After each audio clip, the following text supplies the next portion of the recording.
Então, Mion, a minha pergunta para você é relacionada à personalidade do Buzz, porque nós passamos esses longos anos aí acostumados a aquilo que a gente conheceu dele no em Toy Story, né? E agora Lightyear traz um personagem completamente novo, até porque ele é um ser humano e não é um boneco, né? Então eu queria saber de você, quais são as principais semelhanças e diferenças que você conseguiu notar durante esse trabalho entre o Buzz boneco e o Buzz ser humano herói? Cara, as semelhanças, elas são detalhes, né? Porque imagina que se fosse um boneco inspirado numa pessoa, que quando você apertasse a barriga ele falasse. Imagina se fosse isso. Iam ser algumas frases icônicas que remeteriam a alguns traços da personalidade dessa pessoa. E é mais ou menos isso, no sentido de que a profundidade de emoções do Buzz no filme Lightyear são de uma qualidade humana, ou seja, elas são muito profundas. O boneco, ele tem. Obviamente que o roteiro de Toy Story é uma obra-prima e a gente consegue ver o boneco muitas vezes desesperado, com medo, mas é sempre uma coisa mais cômica. Como eu posso falar? É um desenho, cara, sabe? É uma linguagem diferente. Aqui, a gente vê um homem quebrando, a gente vê um homem com medo, um homem falhando, um homem lidando com culpa. São sentimentos muito profundos, assim. E por isso que a Disney, desde o início, falou: é outro personagem, é outra pessoa que vai dublar, é uma outra história. E o Buzz boneco é um ícone. É um ícone que não tem que ser mexido. Se eu tivesse recebido o convite para substituir o Briggs, entrar no lugar do Briggs, eu nunca teria aceito, cara. Eu não quero ver o Buzz com outra voz. O Buzz boneco com outra voz que não seja do Guilherme. Mas desde o começo isso ficou muito evidente. Não, é um outro personagem, é um ser humano. Então as semelhanças, eu acho que elas existem em profundidades diferentes. Então, por exemplo, uma clássica assim, o boneco é hiper autoconfiante, né? Ele acha que ele voa, ele acha que ele tem a voz, a confiança do Buzz também é extrema, do Buzz pessoa, né? Então essa é uma característica que eles têm em comum. Porém, a gente vê no filme o Buzz homem falhando e vendo essa confiança ser quebrada, essa autoconfiança quebrada. E a gente entra num drama. O filme é um filme de redenção, é um homem tentando corrigir um erro que ele fez, cara. Isso tem uma profundidade muito grande, assim. Mas dá para traçar esses pontinhos de características semelhantes entre um e outro, assim. Com certeza dá. Mas, que nem eu falei, em profundidades diferentes. Mion, e você comentou, né, sobre todo esse processo que você teve para diferenciar a sua própria voz com o do Buzz, assim, dar uma nova voz para esse Buzz. Eu queria saber também se você teve alguma dificuldade para dar uma diferença entre a sua voz com a do Briggs, porque eu vi agora que o Chris Evans, né, que é o dublador do Buzz em inglês, ele falou que ele teve essa dificuldade no começo, principalmente na frase icônica, né, o infinito é além.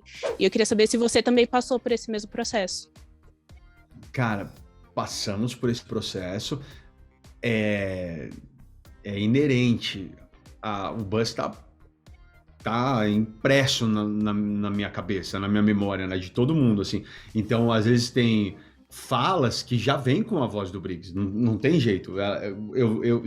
Eu peguei o roteiro, eu li e já veio com a voz do Briggs, né? Então, as partes do diário, que o Buzz faz os diários, caramba, ele já vem com uma voz, né?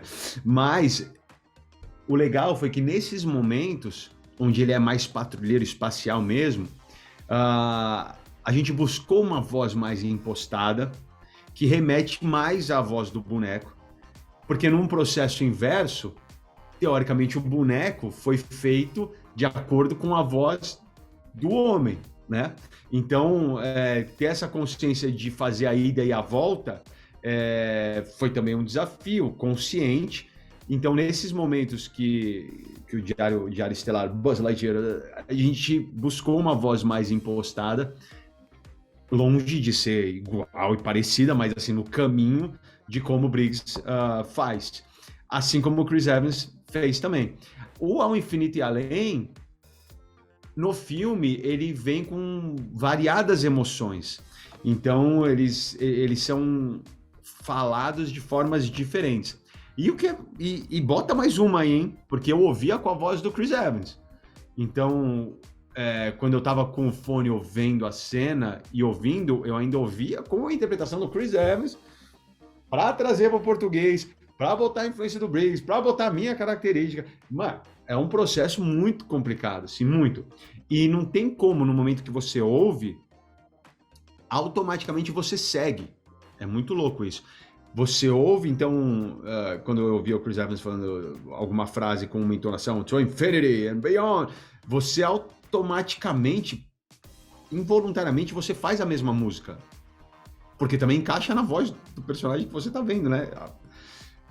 Mas em português não é assim. A gente não fala assim.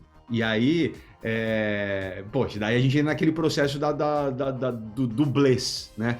Que, ei, caras, vamos lá pegar esses meninos, caras, que é português falado com música americana, em inglês, né? Então a gente tem todo esse processo para fazer, para deixar em português como a gente fala, com todos esses obstáculos em cima.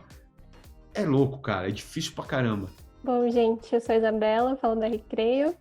Oi, Isabela. Olá. Então, eu queria saber um pouquinho mais sobre os Sox também, porque analisando as animações da Pixar, a gente chegou à conclusão de que o Doug, de Up Altas Aventuras, é um dos mais queridinhos do estúdio, né? Um dos pets falantes mais queridinhos, porque ele tem até uma produção própria, uma série de curtas animados. Pensando nisso, pela fofura do Sox e por toda a importância dele na história do Buzz, vocês acham que ele pode ter uma produção solo? E se isso acontecer, César, você voltaria a dublar o personagem? Escutem o que essa moça está falando agora. Eu quero sim. Eu espero que sim, viu, Isabela? Eu torço muito para que sim, porque foi realmente muito divertido participar. Eu dei muita risada no estúdio fazendo, encontrando aquela voz dele, né? Olá, Buzz, eu sou o Sox. Não vou conseguir reproduzir tudo agora, mas, meu Deus. E que barato fazer isso, né? E descobrir todo esse personagem e saber realmente que ele pode vir a ser um queridinho, né? E que tenha mesmo, né? Um especial só para ele, né, Thiago? Olha, não só acho, como espero muito que tenha, né? Sim. Porque é isso, ele tem todo o potencial para carregar facilmente uma série, né? Eu dirigi a série do Baymax, que é mais ou menos isso que você está falando, né? O Baymax era um personagem segundo protagonista ou coadjuvante do Big Hero, porque o Hero era o personagem principal, né? E ele acabou ganhando uma série só dele, que eu dirigi, que com 3 temporadas, assim. E eu acho que o Sox tem esse mesmo carisma, tem essa mesma bagagem para conseguir levar uma série só dele também. Eu tenho certeza que faria muito sucesso. Então, gente, falando da dublagem ainda, eu gostaria de saber, porque, né, o Sox, ele é um robozinho, então acredito que deva ter tido alguma dificuldade. Quais foram as maiores dificuldades no processo todo da dublagem? Olha, para mim, né, o Sox, eu acho que foi justamente, como você percebe, minha voz é grave, naturalmente, né, ela é mais pro grave. Foi chegar justamente no tom de voz do Sox, que é o tempo todo, né, porque é um robô. Então, chegar nesse robótico, eu já tinha feito outros robôs também, né? Já participei, tinha feito um primeiro robô há muito tempo, Betty Atômica, um desenho bem antigo, né? Você já fez o Optimus Prime. O Optimus Prime, que é o robô, né? Também. Então, quer dizer, e chegar nesse robô, que é o Sox, né? Que é uma outra qualidade, eu tenho que limpar tudo isso, né? Que eu tenho de visão de robô, né? É claro, quando ele fala, o robô, claro, na hora vem o Optimus Prime, né? Mas não, peraí, não é isso. É um gatinho, ele é bonitinho, meu Deus, né? É outro jeito. Então é focar mesmo no que eu ouço, no que é possível fazer, e tem as dificuldades da minha voz, é claro, para chegar. Você tem toda a razão. Eu tenho que ter cuidado, né, para não cair no grave o tempo todo, mas isso o Thiago me falava, né, na direção, falava, Marchetti, foi um pouquinho para o grave, volta, né, para o agudo. Opa, foi para o grave, não percebi. Então é esse cuidado nessa dança, né? É um trabalho artesanal mesmo, né? De acerto, erro, acerta de novo, erra outra vez, volta, faz. A gente tem esse tempo, a grande né? dificuldade é fazer ele ser crível. Você está assistindo no cinema e você conseguir realmente achar que existe um gato robô com sentimentos. E eu acho que a gente conseguiu passar isso. Chega no final, as pessoas estão apaixonadas pelo Sox, né? Então, é isso. Eu quero ter um Sox, eu quero ter uma pelúcia do Sox, eu quero ter um boneco do Sox, eu quero um Sox da minha vida. Eu acho que é bem isso que acontece com as poucas pessoas que eu já conversei que assistiram o filme, todo mundo tem o mesmo sentimento, sabe? Assim, não, eu quero um Sox pra mim. Onde que eu acho um Sox? Entendeu?